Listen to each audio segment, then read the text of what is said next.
RMC, After Afrique. Nicolas Jamin. Salut à toutes et à tous, bienvenue dans l'After Afrique, notre nouveau podcast 100% football africain, 2 fois par mois. Des invités, des débats, des infos qui vont nous emmener vers l'événement de l'année, la CAN 2025, qui débute le 21 décembre au Maroc. Et vous le savez, depuis le premier numéro, on s'appuie sur la référence du foot africain ici à RMC. Hamza Ramani est avec nous. Salut Hamza. Bonjour à toutes et à tous. Tout va bien? Très bien, et toi? T'as bien vécu le tirage au sort? Bah ça y est, on y est. C'est dans un an la Coupe d'Afrique, mais on y est déjà. C'est dans un an, on va en parler. Alors cette semaine, bien sûr, on va consacrer cet épisode à ce tirage au sort, car oui, ça y est, on connaît la composition des 6 groupes de la phase de poule, les dates de match, on va analyser tout ça. Notre camarade ivoirien Malik Traoré, qui était au tirage, sera avec nous également. Et puis en fin de podcast, les infos foot africains avec toi Hamza. On va parler de quoi notamment? Du mercato. On va parler de Madagascar, du Cameroun, d'un match amical de prestige pour le Sénégal et de mercato pour certains de nos joueurs africains.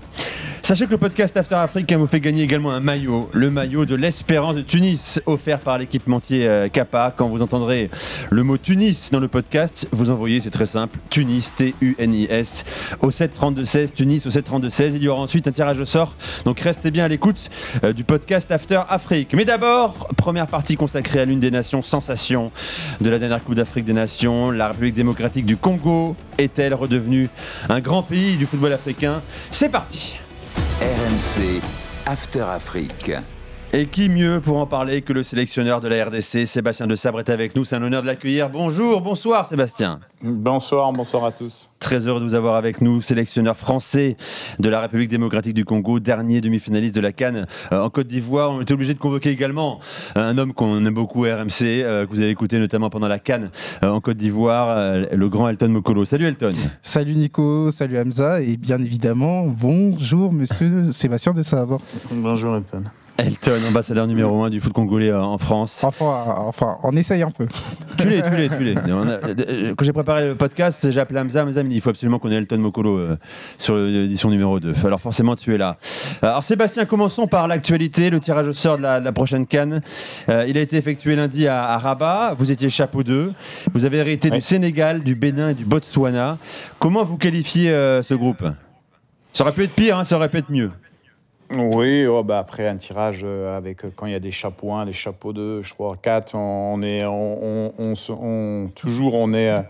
en alerte. Après la réalité, c'est que si toutes les équipes se sont qualifiées, c'est qu'elles ont fait des bons résultats en qualification, comme le Botswana ou qui avait fait match nul en Égypte. On a aussi le Bénin qui revient bien avec Gernot Rohr. Donc non, c'est un groupe comme tous les autres groupes qui sont compliqués.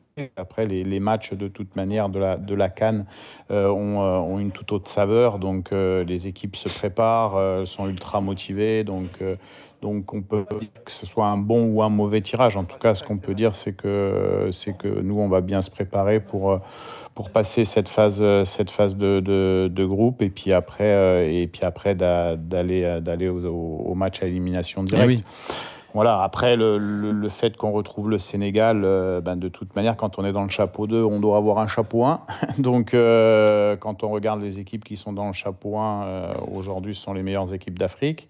Donc voilà, mais nous, on a montré qu'on était capable, contre des chapeaux 1, notamment sur le match du Maroc qu'on avait eu à la dernière CAN, de rivaliser. Donc voilà, on connaît nos qualités et avec toute humilité, on va essayer de se préparer pour refaire le même coup qu'on a fait à la dernière CAN. Alors justement, quand on fait demi-finale à la dernière CAN, 4e à l'issue de la compétition, vous avez relancé l'espoir d'un pays depuis votre prise de fonction, Sébastien, en août 2022. Est-ce que vous sentez désormais une attente plus élevée, une exigence?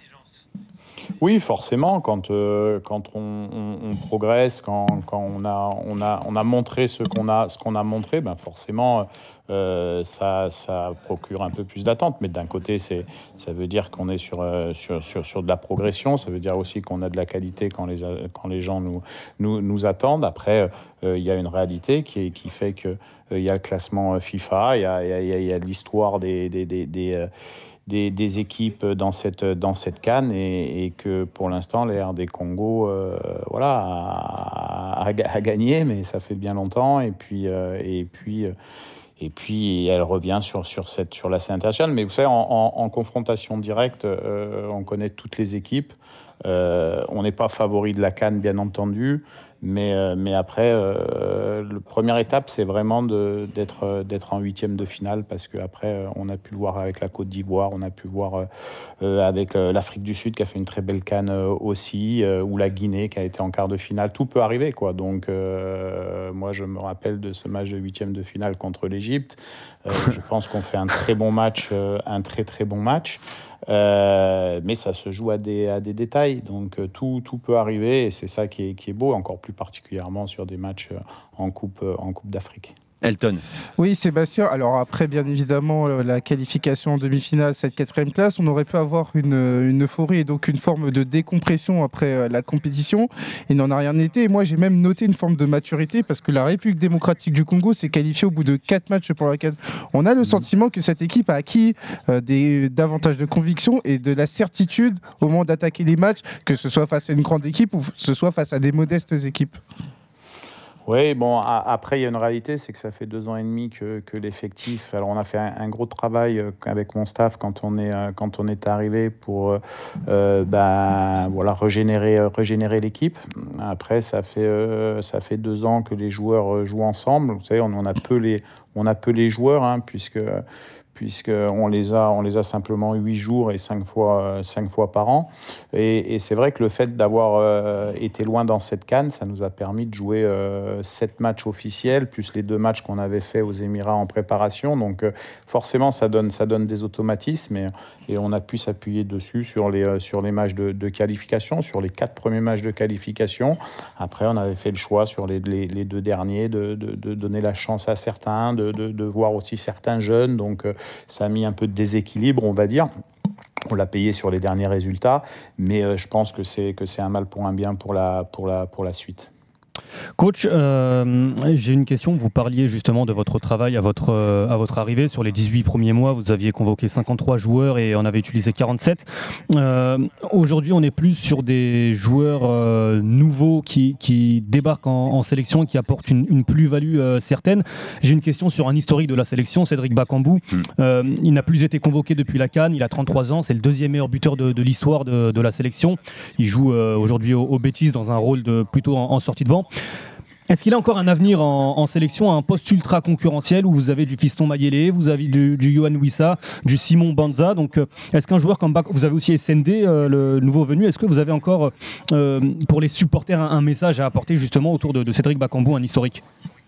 Cédric, de toute manière, la RDC, c'est un pilier de la RDC aujourd'hui, mais bien avant mon arrivée, parce que il y avait eu du bon travail de fait avec Flo Ibangé, et que lui était aussi moteur un petit peu d'appel de ces binationaux. Donc Cédric, il a une fonction au niveau du Congo il a un historique qui fait qu'il restera toujours très proche de cette sélection, quoi qu'il arrive, que ce soit sur le terrain, que ce soit en dehors du terrain. Nous, en tout cas, je suis très content pour lui qu'il soit revenu de sa longue blessure, parce que dès qu'il est arrivé au Betis, il s'est blessé. Je l'avais eu sur les derniers stages pour lui dire que je le laissais travailler dans son club. Après, comme vous l'avez dit, il y a pas mal de concurrence, donc il y aura des choix qui seront faits sur le mois de mars. Mais vous savez, Cédric, c'est quelqu'un qui a un état d'esprit qui est pas exceptionnel, qui est vraiment extraordinaire. C'est un joueur que vous pouvez appeler ou pas appeler dans la sélection, vous pouvez le faire jouer comme à la CAN tous les matchs, et c'est quelqu'un qui va se battre. Donc voilà, Cédric, c'est un exemple. Maintenant, après, il y a des choix qui seront faits sur le mois de mars en fonction de l'état de forme, en fonction des temps de jeu, en fonction de différents paramètres, mais il est bien entendu que Cédric fait partie encore du projet de la RD Congo. Puisqu'on est sur les individualités, avant qu'on parle de votre prolongation également, Sébastien Desabre, celle concernant Chancel Bemba, bien sûr, à Marseille, on a de la peine pour lui parce que c'est un joueur évidemment majeur pour la RD Congo, qui a fait une très grosse CAN aussi avec vous en Côte d'Ivoire. Quelle est votre position par rapport à ça? Pas par rapport à la façon dont Marseille le traite aujourd'hui, mais par rapport à son état de forme. Est-ce qu'il fait encore partie aujourd'hui de vos projets et comment le relancer, ce joueur qui ne joue plus depuis combien de temps maintenant? Ça fait quasiment depuis 6 mois, c'est ça. Fin de saison saison dernière. Avec l'Olympique de Marseille. Avec l'Olympique de Marseille. Ouais, alors je peux vous dire, bon, bien sûr que Chancel, c'est le capitaine de l'équipe et on se parle beaucoup, on échange très très très souvent et je peux vous dire qu'il est peut-être plus en forme aujourd'hui qu'il l'était avant parce que il fait beaucoup de travail athlétique à Marseille, il touche aussi le ballon. Et ça remplace pas les matchs, Sébastien. Moi, j'estime qu'un joueur qui a joué, je ne sais pas combien de matchs, mais depuis 7-8 ans au niveau professionnel, fait que, et surtout Chancel, qui a une hygiène de vie qui est du très très haut niveau, qui se prépare pour son prochain objectif individuel avec un club ou avec son club, fait que ça ne remet en rien en question voilà, la place de Chancel dans la sélection du RD Congo. Elton. Moi, ce qui m'a intéressé, coach, aussi, c'est le rajeunissement de l'effectif. Vous l'avez évoqué avec notamment l'arrivée de Nathalie Boku, avec Sadiki. C'est vraiment un engagement sur, on va dire, la deuxième étape, la deuxième partie de votre, en tant que coach, en tant que sélectionneur. Oui, bah, vous pouvez rajouter Mouko aussi. Oui, évidemment, qui performe avec lui. Et d'autres. Mais en fait, oui, il est évident qu'aujourd'hui, au Congo, alors quand je suis arrivé, on a fait appel pour redynamiser l'équipe et pour moi, j'estime, pour renforcer l'équipe de binationaux qui avaient 24, 25, comme Charles Piquel, comme SND, comme d'autres en fait. Et puis, on a travaillé avec l'entraîneur des U20, avec Guy Boukassa, qui fait un très bon travail avec les U20, pour démarrer un projet aussi au niveau des U20. Et Sadiki, Mouko était venu déjà en match amical contre la Tunisie il y a quelques années.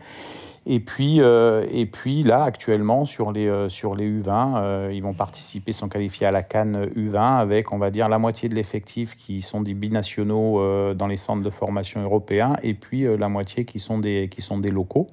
Et en fait, c'est la carence que moi j'avais trouvé un petit peu en arrivant, c'est-à-dire se dire de convaincre des joueurs qui qu'on sont jamais venus en jeune, c'est beaucoup plus difficile que d'avoir un certain suivi de cette jeunesse-là. Donc effectivement, il y a ces joueurs-là qui nous ont rejoints, qui amènent un plus, une fraîcheur, de la qualité, et puis qui sont pour l'avenir. Et puis derrière eux, il y a pas mal de joueurs U20 qui sont de bonne qualité et qui seront qui vont amener aussi une certaine forme de continuité à cette sélection qui à un moment donné, comme toutes les sélections, en aura besoin, quoi. Comment on fait pour convaincre, c'est pas forcément le terme. Quel discours on tient à Mouko, on peut en parler à l'instant, qui explose complètement avec le LOSC, qui enchaîne les matchs en Ligue des Champions, 7e de la phase de Ligue, c'est une révélation ici pour beaucoup. Il avait commencé avec la Belgique chez les jeunes en sélection, il est né en Belgique également. Quel discours vous lui avez tenu, Sébastien, pour lui dire viens avec nous, viens avec Léa de la RD Congo, on est ambitieux, on a fait demi-finale de la CAN, on va aller plus loin. Disons que, comme je l'ai toujours dit, nous, d'abord, il faut que les joueurs, avant le discours du coach, on sente une attache particulière, non pas à l'équipe nationale, mais au pays du Congo, qui est un pays très attachant.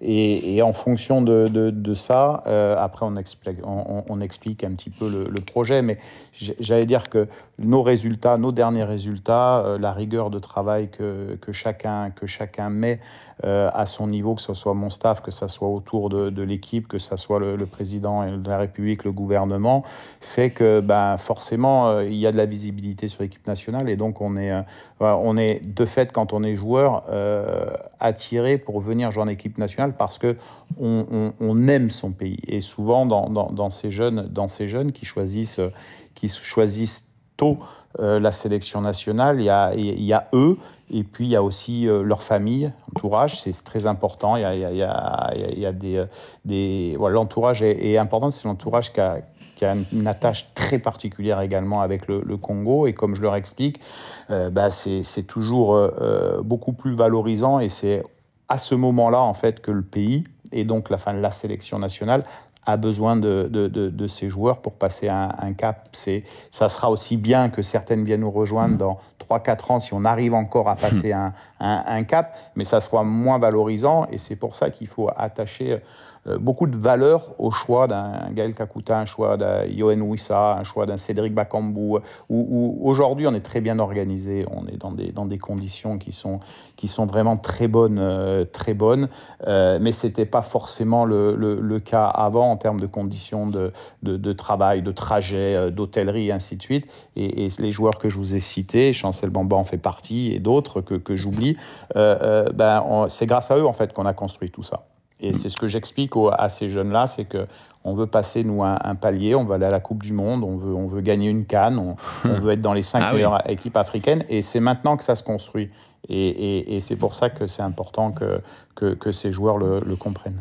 Coach, j'ai 2 questions sur ce thème. D'abord, je vais voir le verre à moitié vide, le football local. Vous ne convoquez plus de joueurs évoluant au pays, alors que ça a été la force justement de la RDC, notamment durant l'époque de Ibenge. Comment peut-on expliquer aujourd'hui que la République démocratique du Congo, au niveau de ses clubs, n'existe plus sur la scène footballistique continentale? On peut parler des 5 dernières années. On n'a eu que 2 demi-finales sur les 2 compétitions, Ligue des Champions et Coupe de la Confédération. C'était le tout-puissant Mazembe. Cette année, le tout-puissant Mazembe est dernier de sa poule en Ligue des Champions avec l'autre club Maniema. Comment on peut expliquer cette régression de la RDC au niveau du football continental, mais au niveau des clubs surtout? Il y a quelques pistes. La première fait que le championnat, il a bien démarré cette année, mais les autres années, il n'avait pas terminé parce qu'il y a des problèmes de réalité de transport, d'avion, de budget qui se font. Et après, il y a une autre réalité également, c'est qu'il y a des pays autour du Congo, je pense à la Tanzanie, je pense à l'Angola, par exemple, qui savent maintenant aussi attirer les meilleurs Congolais. Donc peut-être qu'avant il n'y avait pas cette rivalité. C'est vrai qu'aujourd'hui, quand on regarde l'équipe, par exemple du TP Mazembe, il y a beaucoup de joueurs qui ne sont pas congolais en fait. Ça, c'est une réalité. Donc, ils ne sont pas sélectionnables pour la sélection nationale.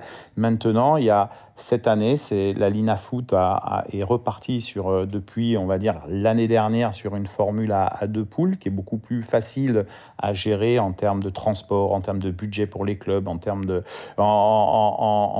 compétitivité sur les play-offs. Et ça commence à revenir parce que vous avez parlé effectivement de Maniama et de TP Mazembe sur les phases de poule de Ligue des Champions, mais ils y étaient. Et ces 2 équipes ont de la qualité sur la scène internationale africaine. Maintenant, il y a beaucoup de travail à faire pour professionnaliser encore le football congolais. Vita Club essaye de le faire aussi parce qu'ils ont remis un nouveau projet avec leur président Amadou Diaby depuis l'année dernière. Donc, je sens, moi, une relance du championnat local. Après, on a dans notre sélection des Fiston Mayele, des Baka, qui au final seraient restés à jouer au pays si le pays pouvait les payer. Voilà. Donc il y a un moment, les meilleurs Congolais touchent 10 fois plus de ce qu'ils peuvent toucher en Tanzanie, à Simba ou à Young Star. Et vous pouvez regarder les Congolais là-bas, il y en a beaucoup, à l'image d'un Mayele qui est parti à Young Star et puis qui est maintenant à Pyramide. Et justement, voilà ma deuxième question, le projet du tout-puissant Mazembe, à l'époque, avec un stade qui lui appartient, une académie, un club compétitif, puisqu'on rappelle qu'il a remporté 3 Ligues des Champions, justement, sur la dernière décennie. Alors, je ne vais pas rentrer dans les considérations politiques, le club qui appartient à Moïse Katumbi, qui était candidat à la dernière présidentielle, mais est-ce qu'aujourd'hui, coach, on doit considérer que le succès de la sélection congolaise ne peut passer que par la diaspora et la formation étrangère de binationaux? Non, c'est non, surtout pas, parce que au final, TP Mazembe, ben, c'est un club effectivement qui a un stade. Beaucoup seraient surpris si ils venaient voir TP Mazembe, une académie qui est vraiment qui est de très bonne qualité. Lamine Ndiaye fait du bon travail. Après, c'est impossible que le Congo soit constitué que de binationaux. Alors, il y a les binationaux et puis il y a, on va dire, les joueurs congolais qui jouent à l'étranger. Et là, il y a un équilibre. Par exemple, dans la sélection, on peut citer Chancel, bien sûr, on peut citer Méchac, on peut citer Dokayembe, enfin, on peut ensuite en citer d'autres qui font leur carrière en Europe, mais qui ont cette fibre vraiment du pays parce qu'ils sont nés au pays, ils ont connu le football au pays. Et pour garder cet esprit, nous, on sait qu'on est difficile à jouer parce qu'on a un état d'esprit très fort. Et cet état d'esprit, d'abord très fort, il est mis sur le terrain grâce à cette fibre locale. Donc, elle est très importante à faire vivre dans la sélection, soit par l'intermédiaire effectivement des meilleurs joueurs au Congo, soit par les meilleurs joueurs au Congo qui sont partis s'exporter après en Europe. Mais on ne peut pas considérer que le Congo, un jour, sera uniquement constitué de joueurs binationaux qui sont venus 3 fois au pays. C'est perdre l'identité et la qualité même du football congolais. Sébastien de Sabre est avec nous dans le podcast After Afrique. Sébastien, l'autre jour, Félix Tshisekedi, le président de la RDC, a dit voilà mon coach préféré, c'est le meilleur sélectionneur du monde. On peut le croire aussi, on a le droit de le croire. Je ne sais pas comment vous l'avez pris déjà.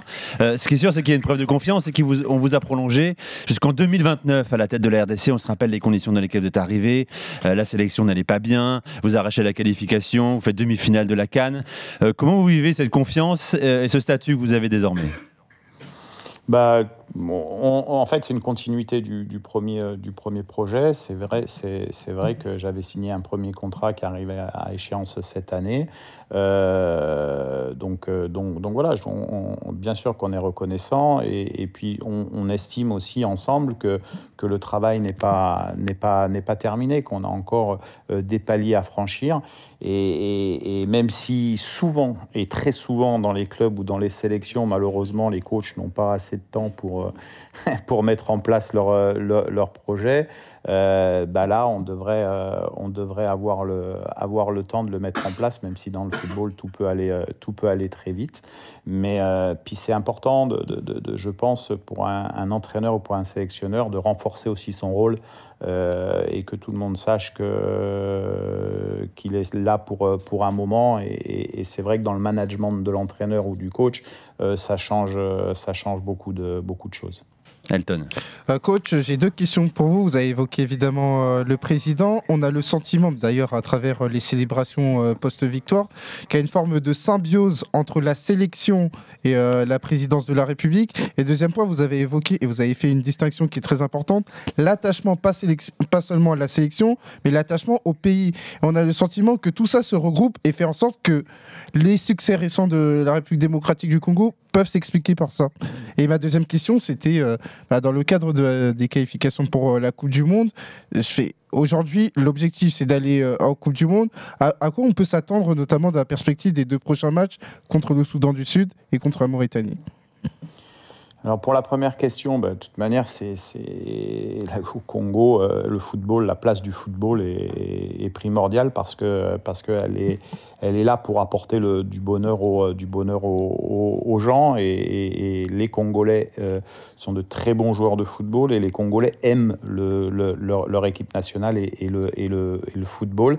Et nous, on joue d'abord et les joueurs, on a le droit de gagner, on a le droit de perdre, on a le droit de faire des matchs nuls, mais ce qu'on n'a pas le droit, c'est pas de tout donner sur le terrain parce que nous, on est l'image même du pays à l'international et on doit montrer qu'au Congo, on sait se battre, on sait souffrir, on a beaucoup de courage et d'ailleurs, il leur en faut en ce moment sur l'Est et bien sûr que ce sont des choses qui sont très, très, très, très importantes pour nous de donner ces valeurs combatifs parce qu'il en faut beaucoup à l'heure actuelle. Beaucoup de joueurs avaient fait bien sûr mention de ce conflit ouvert à l'est du pays, qui est pour le contrôle de l'est du pays entre les forces gouvernementales et le groupe armé M23 appuyé par le Rwanda.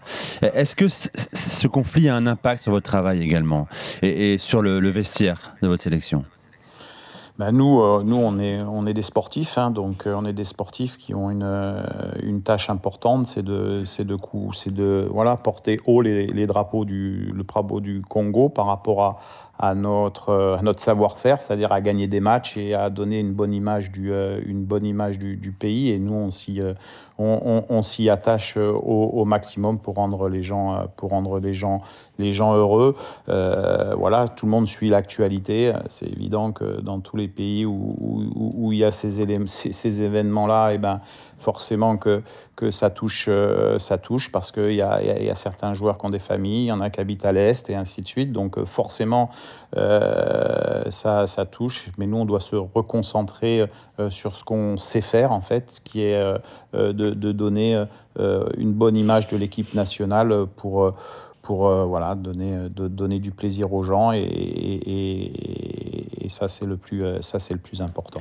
L'objectif, Elton l'a mentionné déjà, c'est aussi la qualif pour le mondial 2026. Je rappelle quand même pour ceux qui ne sont pas au courant que la RDC est la première sélection subsaharienne à avoir joué un mondial. C'était en 1974, c'est dire l'attente, j'imagine, qui est au pays. Sébastien, arraché une qualif. Pour l'instant, après 4 journées, vous êtes à 3 points du Soudan, à 1 point du Sénégal, 3e pour l'instant. Est-ce que cet objectif-là de jouer et d'offrir enfin une participation mondiale à la RDC vous occupe dès maintenant, ou vous êtes vraiment focus CAN, ou alors est-ce que c'est un tout dans votre réflexion là? Non, c'est uniquement pour l'instant la qualification de la Coupe du Monde, parce qu'elle arrive avant la CAN. On a fait ce qu'on devait faire en se qualifiant pour la CAN. Maintenant, on va jouer donc la 5e journée où il y aura un match Soudan-Sénégal en même temps que nous, on jouera le Soudan du Sud. Et puis sur la phase retour, on recevra le Sénégal et le Soudan la dernière journée chez nous. Donc je dirais qu'on est placé. On est placé comme on voulait être placé après 4 matchs, en ayant fait un match nul au Sénégal. Donc sur les prochaines dates du mois de mars, on va recevoir le Soudan du Sud et on va aller en Mauritanie. Donc ça sera 2 matchs importants. Il faudra faire 2 très bons résultats parce que au mois de septembre, on va se déplacer au Soudan du Sud avant de recevoir le Sénégal. Donc nous, ce qui nous importe dans nos têtes, c'est que sur le mois de septembre, quand on va recevoir le Sénégal à Kinshasa, on puisse être à longueur, quoi. Coach, j'ai une question sur... alors on va débriefer dans quelques minutes le tirage au sort de la Coupe d'Afrique des Nations, mais j'ai envie de profiter de votre savoir. Il y a beaucoup d'Algériens et de Burkinabés qui nous écoutent et qui ne connaissent pas forcément l'équipe nationale du Soudan, qui vous a battu, qui est la seule à vous avoir battu justement sur ces qualifs, qui est en tête donc de la poule. Quelles sont les qualités, quelles sont les faiblesses de cette sélection ? Forcément difficile à juger, à jauger en raison de l'arrêt du championnat. On rappelle que les 2 clubs phares, Al Hilal et Al Merrikh, évoluent en Mauritanie. À quoi peut-on s'attendre avec cette sélection soudanaise ? C'est une bonne équipe. C'est une bonne équipe. C'est une équipe qui, effectivement, comme je le disais aussi, dans leur pays, ont une certaine mission. Hein. De placer le football soudanais, en tout cas dans la lumière. Ils le font dans notre pool. Donc, ce sont des joueurs qui sont difficiles à jouer parce que ce sont de vrais joueurs, de vrais combattants et de vrais professionnels. Et il y a de la qualité à l'image de l'équipe de Flo à Al Hilal qui fait de bons résultats. Et également, ils ont un avantage comme l'Afrique du Sud a, c'est que la plupart de l'équipe nationale joue dans un club, voire 2 clubs. Donc, ce qui donne quand même beaucoup de cohésion, et ça, c'est important sur le terrain. On voit que tactiquement, c'est une équipe qui est bien en place et que coach Apia travaille vraiment très bien. Merci Sébastien de Sable, c'est un plaisir de vous accueillir dans le podcast After Afrique. Vous l'avez dit, donc prochaine échéance, c'est la réception du Soudan du Sud le 21 mars, 5e journée des qualifs du mondial. Merci Sébastien. Merci beaucoup. Bonne continuation. Bon courage. Vivrons ensemble sur RMC. Voilà pour cet entretien avec Sébastien de Sabre qu'on va suivre tout au long de l'année et jusqu'à la CAN au Maroc à partir du 21 décembre. Alors on a convoqué pour évoquer le tirage au sort une grande voix du football ivoirien, journaliste à la chaîne NCI, la nouvelle chaîne ivoirienne. Oh, ça fait plaisir d'entendre ça. De réentendre ça, enfin. Le coup du marteau. Il avait dansé lui aussi, presque aussi bien que nous, sur la dernière CAN. Malik Traoré est avec nous. Salut Malik. Pas aussi bien que toi, Nicolas, pas aussi bien. Salut Malik. Tu sais qu'on parle toutes les semaines, évidemment. Je sais bien. Salut Nicolas, salut Hamza, salut Elton, vous allez bien? Salut Malik. Salut Malik. Toi. Comment tu vas, toi, depuis la folie de la dernière CAN? Est-ce que tu as redescendu du nuage un peu? Ouais, non, mais l'euphorie est retombée. On a eu le temps de faire pas mal de choses entre temps. Il y a eu les éliminatoires de la Coupe du Monde. Il y a eu le premier rassemblement juste après la CAN en France avec les matchs face au Bénin, match nul et victoire quand même de prestige face à l'Uruguay. On a eu aussi les 2 défaites lors des éliminatoires de la Coupe d'Afrique face à la Sierra Leone et à la Zambie. Donc on a eu le temps de tirer pas mal d'enseignements. Mais heureusement que ces défaites-là d'ailleurs sont arrivées, ça permet de se reconcentrer pour la suite parce que, comme le sélectionneur national l'a dit lors du tirage au sort, l'objectif c'est d'aller chercher une 4e étoile au Maroc. Alors tu étais à Rabat justement en début de semaine pour le tirage au sort de la CAN. Ta sélection a hérité, écoutez bien, du Gabon, du Mozambique et surtout du Cameroun, Malik. Côte d'Ivoire-Cameroun, ce sera le match 2 dans ce groupe, le groupe F, le 28 décembre à Marrakech. Comment on a réagi en Côte d'Ivoire quand le nom du Cameroun est sorti ? La belle famille, comme on dit chez nous. On attend avec impatience ce derby dans une CAN très particulière. Vous avez vu les dates, 24 décembre le Mozambique, 28 décembre le Cameroun ensuite, avant de terminer le réveillon du premier de l'an par le Gabon. Bon, c'est très particulier, mais voilà, on était... Moi, je me satisfais de ce tirage-là parce que voilà, ça met un petit peu d'ambiance, ça fait toujours un petit peu parler. Et puis, encore une fois, de toute façon, sur le chemin d'une victoire potentielle, il faut aller chercher un petit peu tout le monde. Donc oui, ça a fait beaucoup parler, ça a commencé un petit peu à se chambrer sur les réseaux sociaux. Samuel Eto'o, le président de la FECAFOOT, et on va dire, c'est presque le plus ivoirien des Camerounais puisque sa famille, son épouse est ivoirienne et il est très souvent en Côte d'Ivoire. Donc on en a même rigolé lors du tirage. Non, c'est un tirage, pour en parler dès maintenant, c'est un tirage assez particulier quand même dans pas mal de groupes où tout est ouvert. Le Gabon, on est dans le même groupe éliminatoire pour la Coupe du Monde. D'ailleurs, on s'est imposé 1-0 au match aller, mais c'était pas du tout évident du côté de Korogo, c'était au mois de juin. Le Cameroun, on se connaît très bien. Et puis le Mozambique, pareil, on les a rencontrés sur les éliminatoires, pas de la CAN dernière, de la CAN d'avant ou de la Coupe du Monde d'avant. Bon voilà, on avait quand même bien négocié ce rendez-vous-là, mais voilà, ce sont jamais des adversaires faciles. Et de toute façon, je m'attends à une CAN difficile, mais voilà, il va falloir faire la différence dès le début, aller chercher forcément le Cameroun dans ce choc du groupe, et puis on verra la suite. Les gars, c'est l'affiche du premier tour. S'il y a un match à voir, Hamza, c'est celui-ci, quoi. Sur le papier, c'est l'affiche forcément la plus excitante avec tout le contexte que l'on connaît. Moi, j'ai une question pour Malik autour de cette sélection championne d'Afrique. Ça fait toujours plaisir à entendre, j'imagine. Ça fait très plaisir, très plaisir. Tu m'étonnes. Non, Malik, moi, ce que je note avec la Côte d'Ivoire, c'est que la sélection, et notamment Emer Saï, a réussi justement la transition, parce qu'on sait qu'il est toujours compliqué de gérer l'après-victoire. On l'a eu avec l'Algérie, avec Jamel Belmadi. On l'a aussi... alors, pas factuellement par des résultats, mais on a entendu les déclarations de Scaloni justement sur la difficulté d'écarter des joueurs qui t'ont sacré, qui t'ont emmené au plus haut niveau du football continental ou mondial. Comment c'est vécu justement en Côte d'Ivoire le fait de remettre en question le statut de certains joueurs qui t'ont emmené à la victoire finale à la CAN? Bon, ce qu'il faut savoir déjà, c'est que on a la chance d'avoir un gros effectif. Alors vous me direz, on va toujours faire le débat, la comparaison avec la génération dorée, 2006 jusqu'à 2012, voire même 2015. On a quand même une sacrée densité de joueurs. Après, je dirais pas que Emer Faye a dû écarter certains joueurs. Je pense que de fil en aiguille, la situation peut-être de ces joueurs a fait qu'ils ont été un petit peu écartés d'office, ou alors il y a eu des choix aussi personnels. Quand je parle de choix personnels, je pense forcément à Max-Alain Gradel, qui a été célébré d'ailleurs au mois de mars sur la fenêtre des matchs amicaux, sur le match face au Bénin. Serge Aurier aujourd'hui qui n'est plus appelé parce qu'il a pas de club aussi, donc c'est toujours difficile effectivement à gérer, mais en tout cas je trouve que pour l'heure Emer Faé le gère assez bien. Alors forcément il y a quelques dossiers qui peuvent forcément poser des questions, comme à une époque il y avait le dossier Sébastien Haller, sauf que Sébastien Haller aujourd'hui, bon, il revient bien du côté des Pays-Bas avec un doublé là sur son deuxième match, mais en ce qui le concerne par exemple, même s'il a toujours dit que c'était un joueur très important et que la sélection avait besoin de Sébastien Haller et que Sébastien Haller avait besoin de la sélection, c'était d'ailleurs le même mot d'ordre que Jean-Luc Gasset par le passé.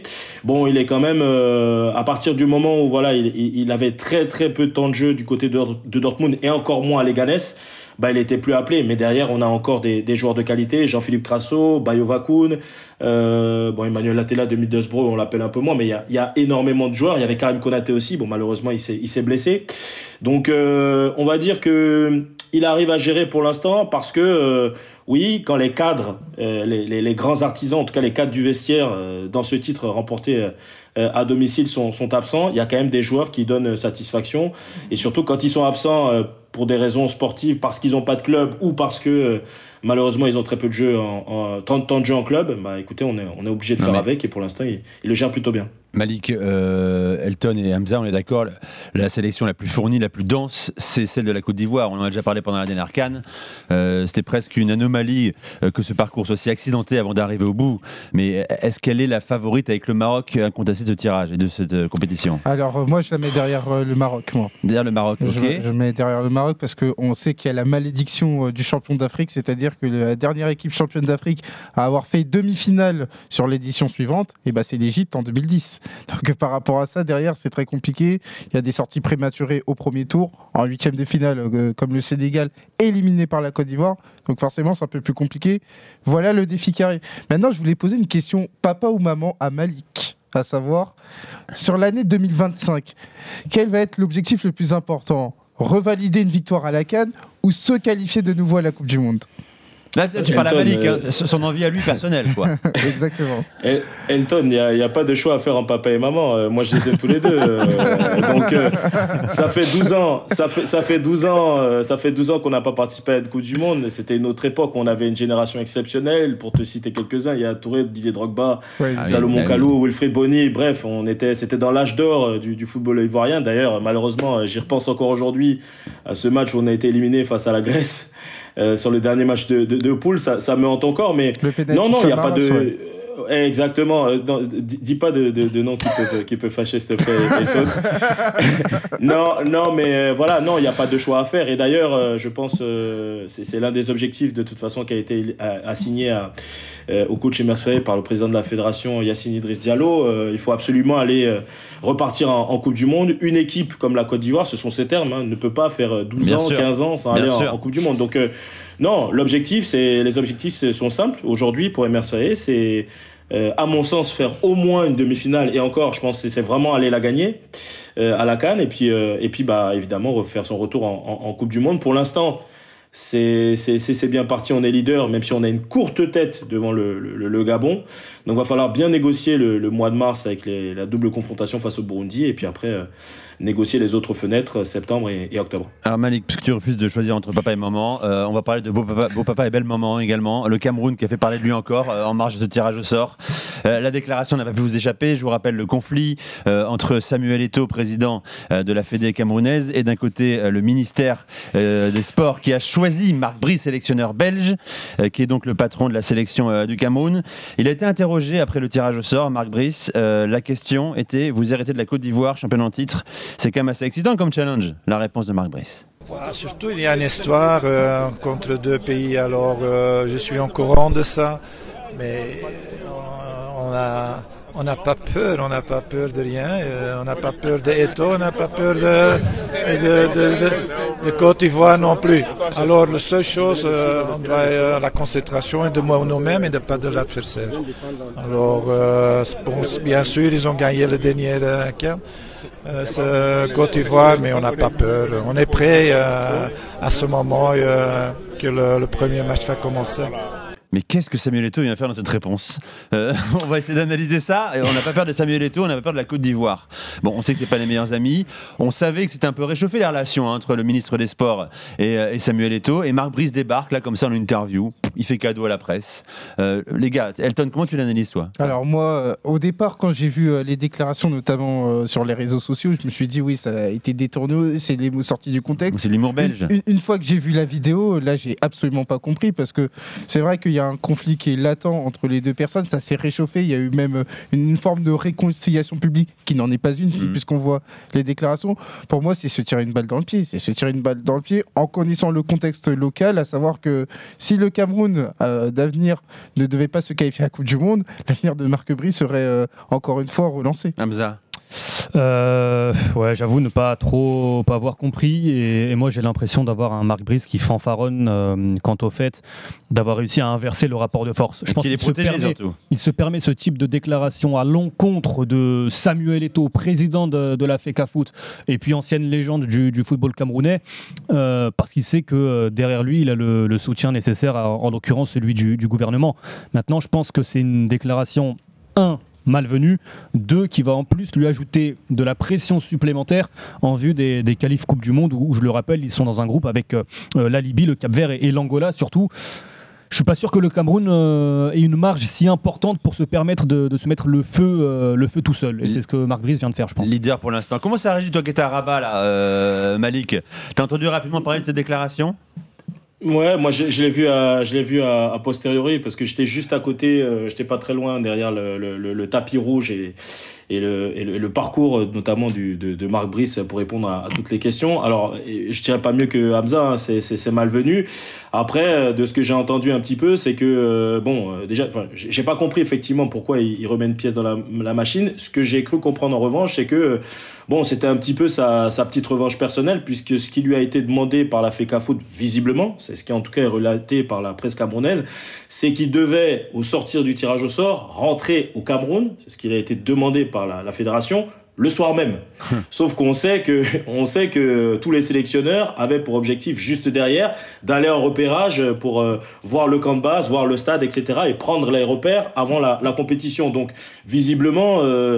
c'était un petit peu son petit pic à lui pour répondre à cette demande express qui lui avait été demandée par la fédération. Mais bon, moi encore une fois, c'est très très maladroit, très très malvenu. Alors, et c'est vrai qu'il a peut-être le soutien de son groupe, le soutien des joueurs, qui le lui rendent bien puisque les résultats sont présents, mais il n'avait pas besoin d'aller là-dessus, il n'avait pas besoin aussi de rentrer dans des considérations et de préciser que Samuel Eto'o, le président de la FECAFOOT, encore une fois, qui est son patron factuellement, n'a pas le droit d'entrer dans le vestiaire et que son groupe est assez mature, assez fort et n'a pas besoin de la présence de son président dans le vestiaire. Voilà, je pense que c'est remettre inutilement une pièce dans la machine et pour l'instant les résultats plaident en sa faveur, mais au moindre accroc, ça peut être un petit peu compliqué pour Marc Brice. Bon, parlons des autres groupes, les amis. On a parlé du groupe F. Quel est selon vous le groupe le plus relevé? Je tiens à dire, et Malik en a parlé tout à l'heure, c'est une CAN des groupes très homogènes. Dans chaque groupe, on a 2 anciens vainqueurs de CAN. Déjà, ça c'est important à signaler. Vous voulez mettre en avant lequel? Hamza, toi? J'aime bien le groupe B, Égypte, Afrique du Sud, Angola, parce que c'est et Zimbabwe, on va pas les oublier. Mais footballistiquement, je pense que ce sont le groupe où tu as quand même 3 équipes qui ont davantage de certitude. Alors peut-être Astérix quand même sur l'Égypte avec son sélectionneur, mais l'Afrique du Sud et l'Angola nous ont montré lors de la dernière CAN, au-delà de la qualité individuelle des joueurs et même du collectif, qui est un vrai projet amené par des hommes forts, les deux sélectionneurs. Donc c'est vrai que moi j'aime beaucoup ce groupe B, même s'il n'est pas vraiment francophone. Elton? Moi aussi, je vais spontanément sur le groupe B, dans la mesure où on a vu il y a déjà 2 quarts de finalistes lors de la dernière CAN. Bon, l'Afrique du Sud avait fait demi-finale, avait même terminé 3e, et l'Angola nous avait enchanté sur la dernière CAN. Et après l'Égypte, on peut pas l'écarter, c'est l'équipe qui a remporté le plus de CAN, c'est l'équipe équipe qui va arriver avec Mohamed Salah, avec Marmouche. Donc par rapport à ça, il faudra faire très attention. Et surtout, il y a un désir de revanche parce que tout à l'heure, je l'ai expliqué, enfin, j'en ai parlé très brièvement, mais c'est une anomalie de ne plus voir l'Égypte sacrée depuis 2010. Et ça, ils auront à cœur de rattraper cette anomalie, de corriger cette anomalie plus tôt. Bon, il y a le groupe E aussi, hein, cher Hamza. Algérie, Burkina Faso, Guinée équatoriale, Soudan. Attention aussi, dense, plus qu'on l'imagine. Hein. Oui, c'est un groupe piège par excellence pour les Algériens. On en a parlé il y a quelques instants avec Sébastien de Sabre. Le Soudan, c'est l'inconnu. On a 1 an pour apprendre à découvrir cette équipe, mais l'entrée en liste de l'Algérie face au Soudan va conditionner tout le reste de la compétition. Comme ça a été le cas en 2019, élimination au premier tour. Comme ça a été le cas en 2021, comme ça a été le cas en 2021 et 2023, avec des éliminations au premier tour après avoir manqué le premier match, en tout cas au niveau du résultat. Donc ce premier match face au Soudan, il sera capital pour ne pas se mettre le feu derrière face au Burkina Faso et face à la Guinée équatoriale, qui sont des adversaires que l'Algérie a très récemment joué. Malik, tu vois un autre groupe toi ou pas qui t'intéresse là? Non, moi c'est surtout le groupe E. Franchement, quand on a fait le tirage, la Côte d'Ivoire avait une chance sur 2 de tomber sur ce groupe-là, parce qu'on est sorti en toute fin de tirage. Ouais, l'Algérie et le Burkina Faso sont des équipes qui se connaissent, qui sont affrontées à de multiples reprises sur des qualifs CAN ou surtout Coupe du Monde. La Guinée équatoriale, pour la Côte d'Ivoire, forcément, c'est un mauvais souvenir. Et puis le Soudan, encore insister sur le Soudan quand même, qui, vous l'avez dit tout à l'heure, leader du groupe pour l'instant devant le Sénégal et la République démocratique du Congo. On a fini 2e du groupe derrière l'Angola et surtout devant le Ghana, le groupe de qualification pour la CAN. Et puis c'est le gros paradoxe, parce qu'il faut quand même rappeler, encore une fois, Hamza le disait très justement tout à l'heure, que les équipes locales évoluent dans le championnat de Mauritanie, donc il n'y a plus de championnat local, il n'y a pas de championnat pour l'instant. Et puis le football local se porte bien, c'est le grand paradoxe, alors qu'on est quand même sous fond de guerre civile depuis le 15 avril 2023, avec la 4e guerre soudanaise, la guerre des généraux, comme on l'appelle. Donc moi, ce que le sélectionneur tout à l'heure, le coach Sébastien de Sabre disait très justement aussi, c'est que au-delà de la discipline tactique avec James Kwesi Appiah, le Ghanéen, il y a ce sursaut patriotique et cette envie de dire voilà, on joue pour nos frères, on joue pour nos sœurs, on joue pour nos familles. On a envie de donner un petit peu de bonheur à la population soudanaise et ça c'est très important sur le continent africain où le football est plus important que tout dans pas mal de pays.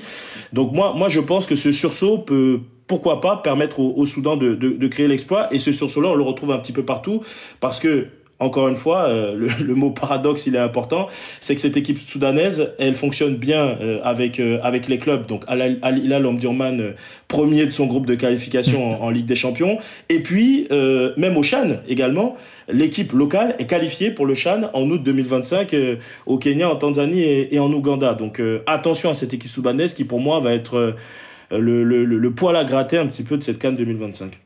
Malik, merci d'être venu. On est très heureux de t'accueillir. Merci beaucoup. Merci les amis, merci beaucoup. C'était super cool. À très vite, on te retrouve, journaliste NCI, la nouvelle chaîne ivoirienne.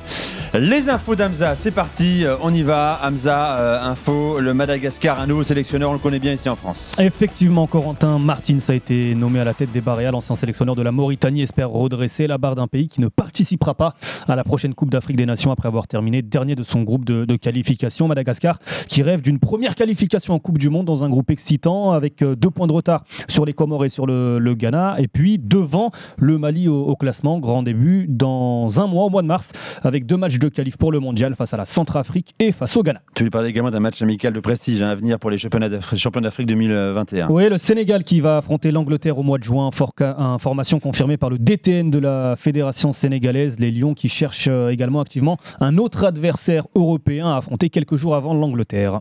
Et le Cameroun qui peut compter sur un nouvel attaquant. La FECAFOOT qui annonce l'éligibilité de l'attaquant de Porto, Dani Namasso. La FIFA qui a accepté le changement de nationalité sportive du buteur né à Reading et ancien international chez les jeunes avec l'Angleterre. Âgé de 24 ans, Namasso a marqué 3 buts cette saison et pourrait faire ses débuts avec les Lions indomptables dès le mois de mars. Quelques infos transferts aussi, notamment en tête de liste. Victor Boniface va-t-il quitter le Bayer Leverkusen? Et non, finalement Victor Boniface va rester du côté du Bayer Leverkusen. Il devait rejoindre Al Nasser, le club de Sadio Mané et de Cristiano Ronaldo en Arabie Saoudite. 60 millions d'euros pour un transfert finalement avorté parce que le club saoudien n'a jamais donné son accord définitif. Boniface était peut-être en concurrence avec John Duran, l'attaquant colombien d'Aston Villa, qui lui devrait s'engager en Arabie Saoudite. L'avenir d'Hakim Ziyech, il quitte Galatasaray, contrat résilié pour l'international marocain qui sort d'une première partie de saison saison catastrophique en Turquie. L'ancien joueur de l'Ajax qui rejoint le Qatar El Douaïl, le club entraîné par Christophe Galtier. Ziyech qui a 1 an pour convaincre Walid Regragui de le reprendre en sélection. Il n'a plus été convoqué depuis septembre dernier. Et puis Al Ahly recrute un joueur également. Effectivement, un autre Marocain, retour en Égypte pour l'ancien joueur du Zamalek, Achraf Ben Cherki. Après 2 ans et demi dans le Golfe, l'ancien joueur d'Al Rayyan s'engage à El Ahly, un renfort de poids pour le club égyptien à 4 mois et demi de la Coupe du Monde des clubs. Et puis je vous rappelle également qu'on connaît les qualifiés pour les quarts de finale de la Ligue des Champions africaine. On aura Al Hilal, soudanais, qualifié. Le MC Alger, on aura également Rabat, Sfar Rabat bien sûr. On aura Mamelodi Sundowns, les Sud-Africains, les Orlando Pirates, Sud-Africains également. Al Ahly, égyptien. L'Espérance de Tunis sera là également au rendez-vous des quarts de finale de la Ligue des Champions. Et puis autre club égyptien, le Pyramids FC. Tirage au sort des quarts de finale le 17 février.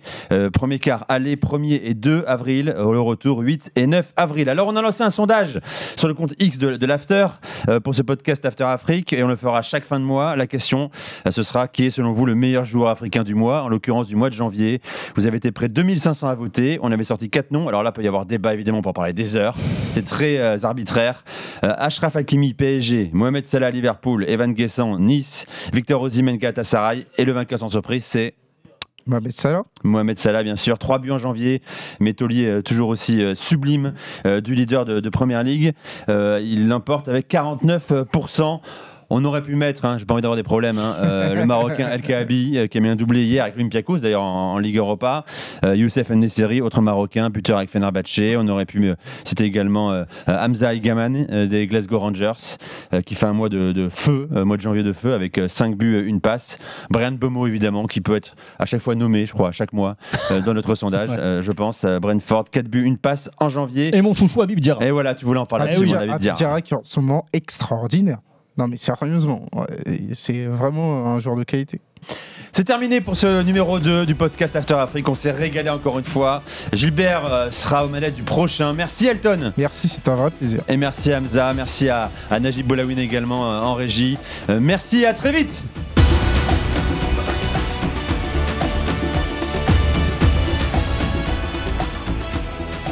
Avec Total Énergie, vibrons ensemble sur RMC.